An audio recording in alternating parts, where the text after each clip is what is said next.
morning, everyone! Merry Christmas! Pero kayo mag-work ako today para mahiblungan tayo, guys. Bago matapos tong taong, kailangan masipag tayo, no? Pero kasi New Year, pamilyan dapat, di ba? Yung kasabihan nga sa atin na dapat daw may gawin ka before mag-end yung taon or sa pagsalubong sa bagong taon, kailangan maging masipag ka. Kung halimbawa gusto mo maging mapagbigay. So yung goal ko before po matapos tong taon o next week, magsipag ako dito sa bahay, maglinis ako, general cleaning. Kaya para madala din natin for next year. Ako pa lang po ngayon dito pala sa baba, kayong mga bata na sa taas pa. Bakasyon pa kasi sila ngayon. Si Matthew, alam nyo, mag-alas 8 na po ng umaga, andong naghilik pa. Si Mila nasa bed na namin. Pero kaya baka late na naman natulog yung batang yun, kaya nag-marites pa sila kagabi ni Mila. Kaya silang dalawa po kasi sa ngayon na bakasyon sila, magkasama po sila sa isang kwarto. So doon po si Mila natutulog sa kwarto ni Kuya. Kaya ganyan po yung ginagawa namin. Halimbawa, pag weekend or pag wala po silang pasok, si Mila doon yun matulog kay Matthew. Kagabi alam niyo mga alas 9 na ata siguro yun. Nagmarites pa silang dalawa. Hinayaan lang namin ni Marcel kayo nga vacation nila. Pero kahit tingnan nyo naman dito sa kusina, guys, kadami na naman kailangang linisin. 24 na po ngayon, pero kayong Pasko dito, hindi nyo masyadong maramdaman, guys. Ganyan po dito. Pero yung Christmas nila is 2 days po yung celebration niyan dito. 25 tsaka 26. Bukas doon po kami sa tito-tita ni Marcel. Tapos sa 26 naman, doon Kalabinan. Every year, alam nyo, hindi po kami dito nagpapasko sa bahay. Mag-8 years na ako dito sa Netherlands. Never po kaming nagpasko dito sa bahay. Lagi po niya kami sa pamilya ni Marcel. Tapos yung second day of Christmas, doon nga Kalabinan. Kaya kahit gustuin ko mang maglitsyon sana, hindi ko magawa, guys. Or maganda man ng konti kay wala nga kami dito sa bahay. For kami lagi, for the whole family. Yung nag-host lagi ng first day of Christmas, yung tito tsaka tita ni Marcel, kay malaki po yung bahay nun. So doon po yung buong pamilya, iba pang mga pinsan ni Marcel, mga anak. Which is gustong gusto ko din po yung ganong gatherings, halimbawa Christmas. Kaya alam niyo naman tayo, mahilig din tayo sa mga gatherings, no? Yung pamilya ni Marcel, ganyan na ganyan din, guys. Alam nyo, bukas po, doon nga kami mag-spend ng Christmas sa tito tsaka tita ni Marcel na na kapatid ni Binang babae. Yung tito niya po, today, alam nyo, may check-up po yun siya or parang may scan or biopsy. Kasi alam nyo, may nakita po sa kanyang cancer. Nitong mga nakarang araw lang good. Kagabi lang actually ako kagabi ko lang nalaman na may may cancer. 80 years old na ata yan si Umleo. Na-shock good ako kagabi nung nag-message nga si Bianan or nung sinend niya yung message ng kapatid niya na today nga kailangang i-biopsy tapos parang something sa niya sa lungs, yung yung parang cancer. Pero wala naman pa daw masyadong nakikitang na nag-spread out na yung cancer na yon. Kaya today, i-check po siya na na kung anong stage niya yung niya cancer. 80 years old na good yun, pero grabe nun kabait, grabe niya ka-active, makasad lang ba? Tsaka inisip po, ganyan siguro din pag may mga edad na nagsisilabasan na rin po talaga yung mga sakit-sakit. Alam niyo yung mga biyanan kong din yan. Si Papa din, itong mga nakarang araw din, naghilo-hilo na naman siya. Yung parang pag magtayo siya, parang siya, ganyan-ganyan, no? Kaya may ginagawa din po yan siyang exercise. Kaya nitong mga nakarang araw din po, alam nyo, nagpunta din yan siya sa ospital. Siya lang siguro nagpa-appointment siya syempre. So nung chinek po siya, tapos sinabi niya yung nafe-feel niya sa sarili niya, ayun, yung sa kanya, binigyan siya ng tamang exercise, kung daw yung gagawin kapag nahilo ulit siya. Nakatulong naman, guys.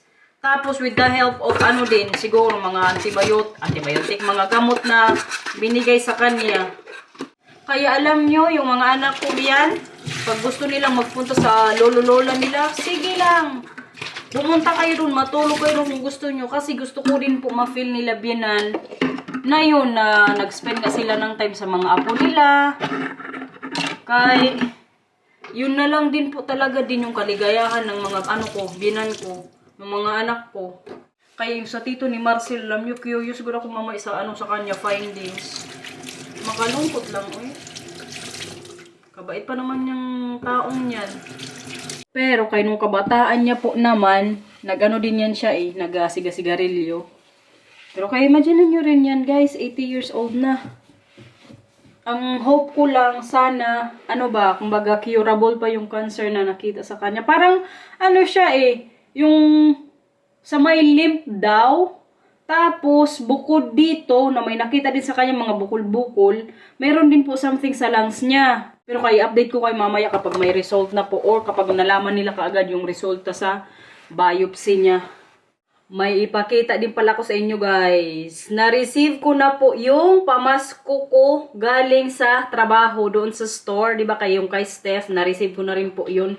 Kagabi alam nyo, nagpunta po dito yung ano ko, yung boss ko, silang mag-asawa. Binigay po yung gift nila sa akin. Nakalagay po yan dito sa bag na to. Pero itong bag na to, ipadala ko din po to sa Pilipinas. Kaya magamit pa to ng ate ko dyan sa ano, Pasay. Kapag namalengke siya. Kaya matibay din tong bag na to. Kaya ilagay ko rin po ito sa ano, balikbayan box. Tinanggal ko na kagabi kaya chinek ko nga kung ano-ano yung mga nakalagay. Pero syempre, before ko po talaga i-open is, ipakita ko sa inyo. Ang iniisip ko nga, sana meron yung ano, yung gustong-gusto kong cake ba yun o parang bread na ginagawa po ng anak nila. Kaya sobrang sarap nun guys. Yan lagi yung nilook forward ko sa December na marireceive naming mga pag-gift galing sa kanila. Kaya wala nga po akong bonus na natatanggap kapag ano dito, Christmas. Sa simula't-simula pa lang, alam ko na yan. Kaya hindi na din ako nag-expect. Tingnan nyo naman tong ano, bigay sa akin. May ilalagay na naman po tayo dito sa ano bahay. Kaganda good guys. Alam nyo, nung na-receive ko na naman to kagabi, nagbago na naman ang isip ko na mag-alis dun sa store. Ang iniisip ko sa sobrang bait talaga ng mga amo ko. As in, ako po kasi alam nyo, marunong po talaga ako tumanaw ng ano, utang na loob. I mean, utang na loob ko po sa kanila yung chance na binigay nila sa akin nung nagpunta ko dito sa Netherlands o nag-move na 6 months pa lang nun si ano, Matthew. Tapos 1 year pa lang ata ako nun sa ano, Netherlands.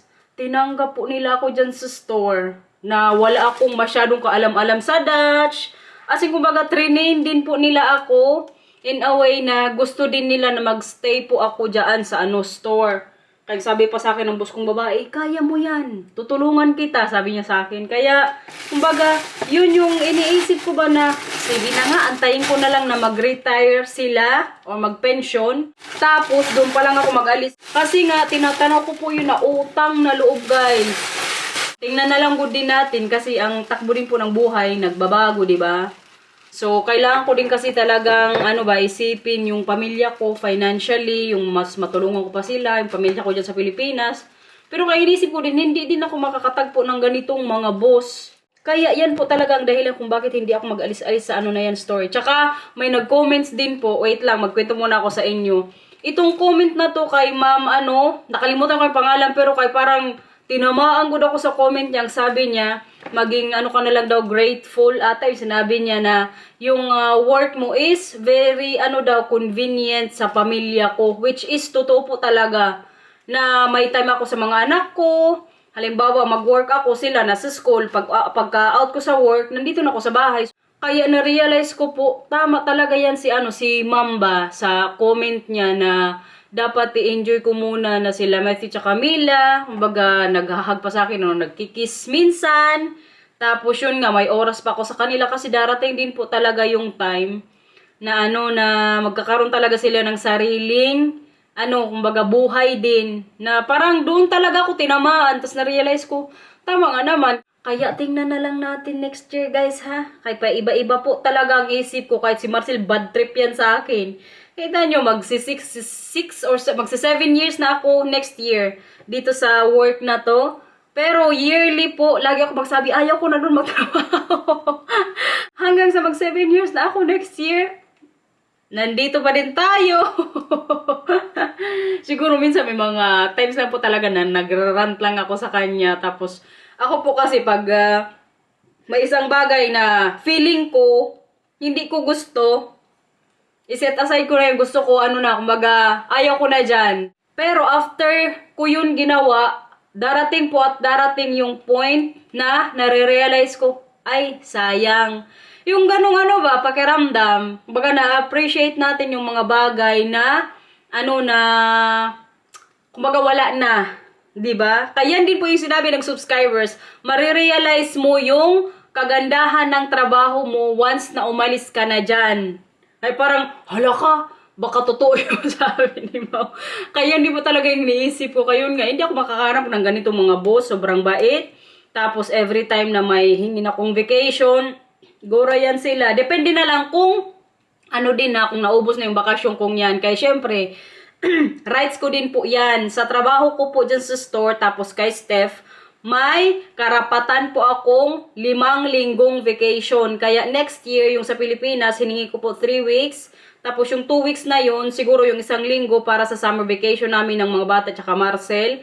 Tapos may 1 linggo pa ako. Yan yung parang ihati-hati ko na sa arawan kapag may bakasyon po yung mga bata.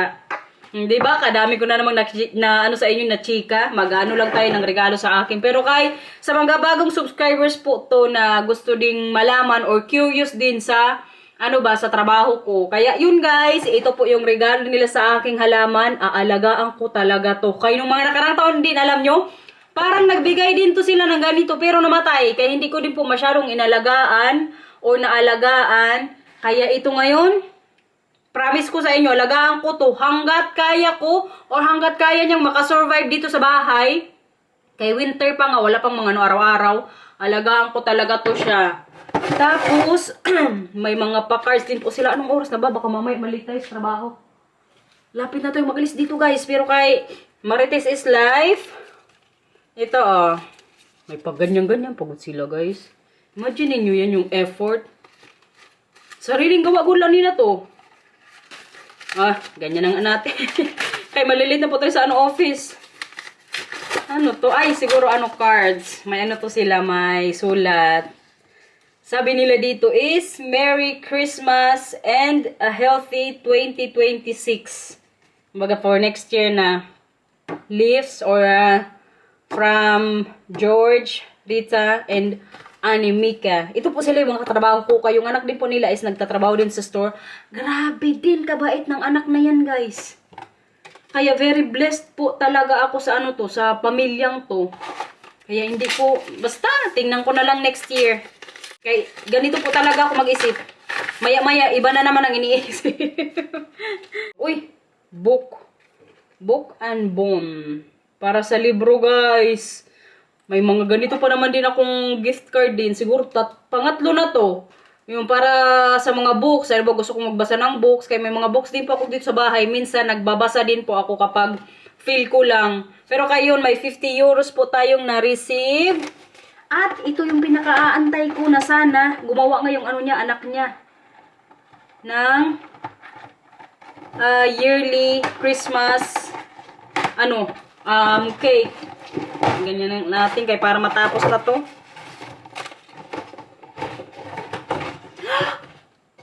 Yes! Yes, yes, yes! Gustong gusto ko to guys. Wow! Ito yung sinasabi ko sa inyo na inaabangan ko lagi yearly. Very Christmas po talaga to siya. Di ko alam kung bread to.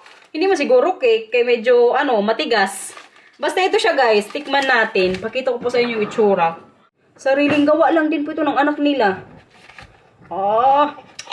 Nagkikrave na ako nito ng mga nakarang araw. Kagabi nga alam nyo or kahapon. Before to sila dumating dito sa bahay o ibigay itong gift na to. Sinabihan ko si Marcel. Katagal naman ibigay ng nila, parigalo sa akin, yung sa amin ng mga nagtatrabaho doon. Pero siguro yung iba na-receive na po kaya nagpasok man sila sa store. Ako kasi, hindi po ako pumasok sa store kaya wala akong duty nitong mga nakarang linggo. Tapos tomorrow, tsaka Friday, Thursday tsaka Friday, free din ako doon. Kasi, Christmas nga. So, kagabi lang po ito dineliver. Sinabihan ko rin si Marcel na gusto ko nang matikman or sana naggawa nga si Animika ng ganito nga guys. Tingnan nyo naman. Ito po yung very, very yummy na na favorite kong kainin kapag Christmas. Kapag gawa ng nila, anak nila. Yan Kadami nitong mga mga almond, mga mani-mani. Tingnan natin kung same pa din sa last year. Rinig nyo yan?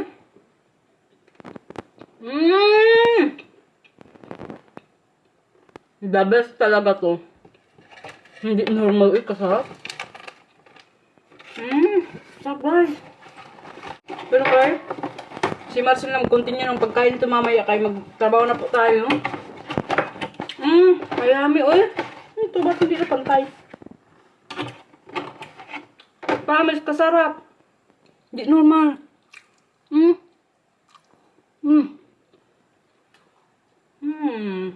A few moments later. Bye na everyone! Nakapag-lunch na din po. Saktong-sakto pagkadating ko dito, dineliver naman itong para sa ating dalaga. Dito ka na para makita ka nila. Hindi pa kasi niya alam kung ano itong dumating. I mean, alam niya na para sa kanya. Ha? Football balloons? Oh, that now. Matuwa to siya guys. Kaya para po ito sa birthday ni Mila. Itong in-order ko. Ito yung isasuot niya po. Wow! Kaya in-orderan ko po siya ng pang-football. Kaya sa birthday po ni Mila next year, January 6, yung gusto niyang theme is... Wait lang Mila. Mila, 1 minute. Yung gusto niya pong theme is football. So, ang gusto niya ding isuot sa araw na yun is damit pang football. Kaya in-orderan ko po siya, tsaka si Matthew. Hindi pa natin alam, wait, titingnan pa natin. What is it? What is it? Sana magkasya guys yung in-order kong damit. Wow! Wow, cake, visit. Mila? Yeah. Mama for you besteld. Pero sa birthday mo to suotin ha? Tingnan natin kung kanino yan. Ayan guys. Isuot mo dito. Isuot mo. Dali kung kasya. Diyan ka lang sa... Hindi dito. Makita nila. Doon. Ang cute guys. Tapos may din syempre. May... Ayan. Number 5 kasi magpa-5 po siya next year. Opo. At saka itong isa din. Kaya dalawa ko yung order ko. Cake, Matthew. Sige, suot mo. Kung kasya. Ayan guys, si Matthew din po. At 7, kasi 7 na si Kuya. Wag ka dyan ha. Makita nila dito. Bawal yan, Kuya. Magtago ka dyan. Grabe ka ganda. Wow! Patingin. Tingin kayong dalawa dito. Number 5 tsaka number 7, Yan po yung isusuot ni Mila tsaka Matthew sa birthday ni Mila. Di ba, Kuya? Kasyang-kasya good yung size na binili ko para sa kanila. Wow! Saka kay Kuya din po. Mayroon din yung Ayan, Short. Socks. May din, guys. Mga medyas na mahaba pang football po talaga yung outfitan nila sa birthday ni Mila. Tsaka, ito po yung kulay. Kasi si Mila, yung request po sa akin, gusto niya yung balloons is blue tsaka white. Kaya in-order ko rin po mga balloons para sa kanya, blue and white. So, itong t-shirt na pang football, dapat ganito din. Ito, socks. So, grabe kahaba naman ito na. Parang mas malaki pa ata ito tayo. I-ano na lang natin, ganyan. Tanggalin mo na lang mo itong brook mo para masuot mo itong socks. Doon kayo, kaya para hindi kayo makita. Wow! Tingin ko yan. Gusto ko mabuka. Hot siya. Ito, magsocks ka din. Socks. Ashiblift. Hot siya. Kaputi ni Matthew. Uy, lumabas yung pagkaputi niya sa damit na yun. O yung sa kulay ng damit. Grabe, kaganda naman ang in-order natin. Tapos bukod po sa mga damit nga na in-order ko para sa kanila, may mga pabalons nga din tayo, guys. Wag yung dalawa. Tingnan natin kung kumpleto din po. Buti na lang, on time din dumating. Kaya akala ko malilate. Mama, mag ik hem deze sokken uit gaan doen? Po? Mag ik deze sokken uit gaan doen? Yeah. Kaya picture ako. Punta kayo mamaya kapag sa taas pakita niyo yung damit na yan, okay? Ja. Oké. Mag-ano ka mag-socks, Mila? Uit mijn sokken.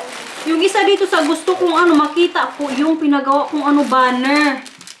Ito guys, tingnan natin kung tama talaga yung ginawa nila. Kasi alam nyo, kaso, baka mahirapan ako magbalik ba, magpilo-pilo. Kayong banner din po, alam nyo, may pangalan din to. Nakasulat na Tama ba? Ayan. Wait lang, tingnan natin. Kung may pangalan. Ay! Hala! Tingnan nyo guys. Kita nyo yan? May Mila din. Ayan, sa baba, kita mo? Mila sana. Yeah, happy birthday, Mila! Ganyan po tayo mag-effort sa ating dalaga. Yeah! This is Patingin? class! Yeah, patingin. Oh, pang football talaga, kuya. Sige, magpunta kayo mamaya doon sa taas. Pakita nyo kay Papa. Punta kayo doon. You like them so nice. Yeah. Andun na yung dalawang yun sa taas. Ipakita na daw nila sa Papa nila. Pagbigyan ko na yung anak ko guys kung anong gusto sa buhay. Alam nyo, na-realize ko, support lang kami ni Marcel. Kasi Marcel din po yung sabi sa akin na bawa si Mila, di ba? Gustong-gusto niyo mga ganung bagay. Huwag tayong magawa dyan kung yan gusto niya sa buhay. Maging na lang tayo daw, supportive. Iniisip ko sila, binanla ko, support dyan sa mga gusto din ni Mila eh. So, sino ba naman tayo para tutulan yung mga nakakapagpabigay ng ligaya sa anak ko guys. Tapos yung iba nga, ano sabi ni Papa? Oh, shit. Picturean ko kayo. Oh, grabe, picturean ko kayo. Ito pa guys, basta madami to, siguro enough na tong pag-haul natin. Yung gusto ko lang po talaga makita yung mga damit. Nakasya nga sa kanila, may mga paano din, ganito. At ito, mga pag-giveaways ko. Tapos balloons. Yes, mga tarotot, mga pito. So yan po, yung para sa birthday ni Mila, kompleto na. Antayin na lang natin yung araw mismo ng birthday niya. Ang mangyayari nga, alam nyo, Sunday ko yun, i-decorate dito sa bahay. Kaya yung birthday niya Tuesday, pero sa Lunes nun, may competition sa badminton. So wala akong time na maglagay-lagay ng mga balloons. So sabi ko, Marcel, Sunday ko na ilalagay. Andun na po ngayon si Marcel, tumatawag sa oma niya. Pakita na yung damit nila ni Mila. Pero ay buti na lang talaga nandito na to. Thank you Lord, on time dumating. Iba po talaga yung pakiramdam ng Pasko dito. Sa Pasko dyan sa Pinas guys. Patayang kayo sa bahay, uy. Parang hindi ko lang magpapasko. Sila nanay dyan, alam nyo, kantahan na sa probinsya. Si Lito kanta na ng kanta dyan. Pero kay may pag-grocery haul po tayo sa inyo ngayon. Ito yung pamasko ko sa inyo guys. Si Marcel kasi kanina pag nasa work ako, nag-grocery po sila ng mga bata, mga tinapay. Pero yung tinapay na to, bukas po namin to dadalhin sa Tito Tita. Kaya doon nga po kami Christmas. So magkanya-kanya po kami ng dala. Mag-gourmet po kami bukas doon sa kanila. So yung dala namin cheese, tapos iba pa. Kaya si Marcel kanina nag-grocery na lang din. Tinapay na naman. Ano pa ba? Magkano binayaran na naman tong taong to eh? 31 euros lang naman. Buti na lang din. Mga prutas. May salmon. Ito, dala din namin to bukas. Kay gourmet na po. Ito, mga ganito. Yung parang mag-luto-luto lang din. Parang mini sangyup na rin siguro, guys. Hala! Nakabili siya ng noodles. Bumili siguro. Nagpunta kayo kanina sa toko, kuya? Oh, okay. Okay. May shrimp. Pero kay bukas guys, doon nga kami mag-spend ng Christmas sa Tito Tita ni Marcel. Sabihin niyan, hindi po ako mag-vlog. Kay buong pamilya bukas yung nandun. Hindi man tayo pwedeng magsangaw-sangaw. Kaya siguro mag-vlog ako. Yung sa amin na nila, Bienan. Ayan, noodles na naman. May potato. Ito, dala din to bukas. Ito yung raclette guys. Yung cheese po yan. Luto-luto. Masarap po dito bukas. Ito At ang mahabang different mga pagkain para sa lulutuin na bukas. Ayan, may sausage, may paganito. Ayan siya guys. Magluto na din siguro ng namin dinner. So yan po yung mga green offering ng ating Papa Bear. Ito lang ang handaan dito sa Pasko guys. Or sa bisperas ng Pasko, tingnan niyo Mag-sausage po yung mga bata at saka si Marcel. Ako hindi na siguro ako masyadong dinner. Kaya nag-rice na ako kanina at saka sisig. Karami kong nakain. So mag-less po ako ngayong gabi. Baka magtubig lang. At saka Or mag-noodles na lang din siguro. Kaya may nabili si Marcel na Lucky Me. Tingnan na lang natin mamaya. Pero kabusog na busog pa rin kasi ako eh.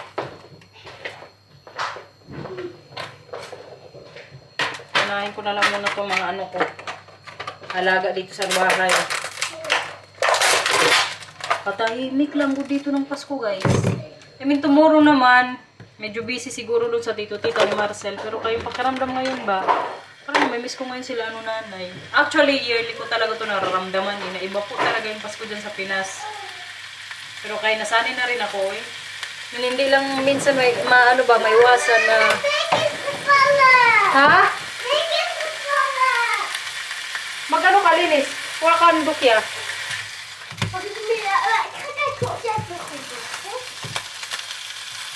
Sa atin yan sa Pilipinas, kadami na sigurong gutom ngayon. Kaya nag-antay mga alas 12 bago magkain. Ganyan ba kayo sa bahay nyo, guys? Yung mag-antay pa kayo ng alas 12 na mag-25 nga, tsaka nyo palang kainin yung mga inihanda ninyo. Sa amin parang hindi man. Parang sa gabi magkain na tapos magising lang sa... or magsimba.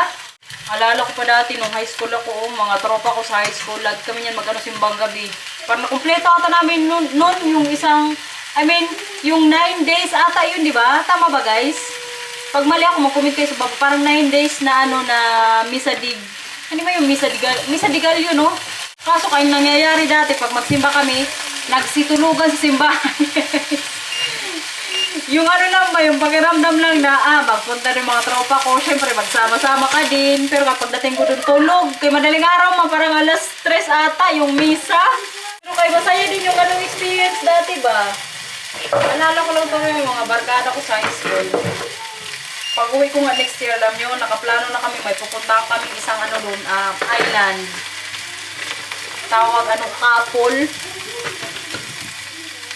Kaya abangan nyo yan, guys. Kay makikita nyo yung mga tropa ko sa high school. Mga din yun, buwan. Guys, alam nyo ba? May napansin po ako sa in-order kong football na damit ni Mila tsaka Matthew. Halata talaga na gawang Chinese to. Tingnan nyo. Oh. Sa China po kasi itong in-orderan ko yung Timo. Send dito sa kilalang orderan. Kaya tingnan nyo po. Diba ito kay Matthew. Number 7. Tapos sa likod, ganyan din. Tingnan din Camila. Sa harap, ganyan. Sa likod, tingnan yung number. Tinipid sa number. Bastos to mo na to. Grabe. Bakit ganito yung number? Dapat para sila ni Kuya, pero yung Opo. Buti na lang kayong sa baba po is okay. Now, chef. Ayan, guys. So, ang ginawa ko po, ko sa Timo, yung sa app nga inorderan ko, sabi ko, ibabalik ko to. Gusto ko ng refund. Bala ko sana mag-order ulit. Alam nyo yung sinabi nila, hindi ko na kailangang ibalik yung damit na to. So, i-keep ko na lang daw. Pero, i-refund pa din nila ako sa in-order ko. Ito ang kagandahan sa na to eh. Sa araw nila. Sa app na to or sa in-orderan ko po. Kaya once na hindi ko nagustuhan yung isang order ko sa kanila, hindi ko na kailangang ibalik. Pero, ibabalik po nila yung binayad na pera ko sa nila. Account. Pero kay mga lang pa ko tawa kaya napansin ko kanina. Sabi ko, bakit ganito? Dito, okay sa likod. Grabe good. Sayang. Pero kaya hindi na po ako mag-order din ng panibago Mila. Dumali. May sinasabi dito si mama. Kasi, baka late nang magdating. Na ngayon, petsa. Tapos 2 weeks. in 2 weeks si Mila mag-birthday na po. Pero, try kaya natin guys. No? Okay na siguro to oy. Isang araw man lang niya to. Sa birthday niya lang to masuot. Tapos yung sa front, okay ma, medyo malaki-laki yung yung sa likod lang talaga eh. Pero makatawa lang. Pasaway. Ano yan? Pabebe ka na.